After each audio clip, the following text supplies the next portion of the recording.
ماں باپ اللہ کی نعمت ہے۔ نکاح کی تقریب جاری تھی۔ نکاح خان نے دلہے سے اس کا نام پوچھ کر لکھا اور پھر اس کے والد کا نام پوچھا۔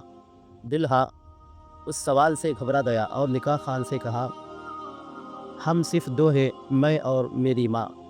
میں نے کبھی اپنی ماں سے اپنی والد کا نام پوچھا ہی نہیں، لہٰذا میں اپنی ماں سے پوچھ کر آتا ہوں، یہ کہا اور گھر چلا گیا۔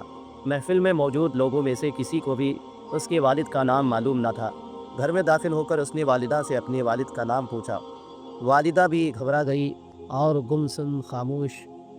دلہا نے کئی بار اپنی ماں سے پوچھا اور آخر کار شدید طیش میں آ گیا اور غصے میں اپنی ماں سے نہ جانے کیا کیا اول فول بکتا رہا۔ گھر میں جمع تمام عورتیں بھی خاموشی سے ماں بیٹے کا مکالمہ سنتی رہی اور حیران تھی کہ آج تک یہ سوال کرنے کا خیال ہمیں کیوں نہیں آیا، جبکہ ماں بیٹے کی زندگی اسی محلے میں گزری ہے۔ یہ چھوٹا سا تھا جب سے ہم ان دونوں کو اپنی گلی میں اسی مکان میں دیکھ رہے ہیں۔ اس عورت نے شاید اپنے بچے کو اسکول بھی اس لیے داخل نہیں کروایا کہ اس کے باپ کا نام تو جانتی نہیں۔ اچانک اس نے اپنی ماں سے کہا، اگر تو مجھے میرے باپ کا نام نہیں بتا سکتی تو اس شرمندگی کی زندگی سے بہتر ہے میں خودکشی کر لیں۔ جیسے ہی ماں نے بیٹے کے یہ الفاظ سنے تو چڑک اٹھی اور بھاگ کر اسے روکا اور کہا، میری بات سن لو، پھر جو جی میں آئے کر لینا۔ چند عورتیں آگے بڑھی اور نوجوان کو اپنے اقدام سے روک لیا۔ پہلے اس کی بات تو سنو۔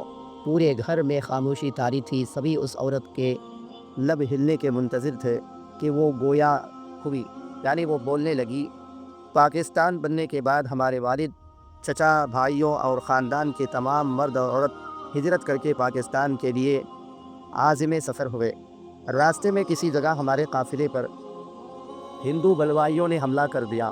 ہمارے مرد جان توڑ کر لڑے، لیکن ان کی تعداد اور اسلحہ کی وجہ سے ہماری حفاظت نہ کر سکے اور وہ سب شہید ہو گئے۔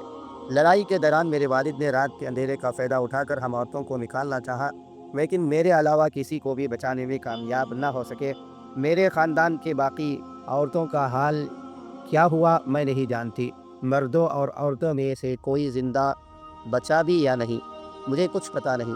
وہاں سے بھاگنے کے بعد میں انتہائی خوف زدہ حالت میں دن تو چھپ کر گزار دیتی اور رات کو اللہ کا نام لے کر اس راستے پر چل پڑتی جو روانگی سے پہلے ہمارے مرد حضرات آپس میں تذکرہ کرتے رہتے تھے۔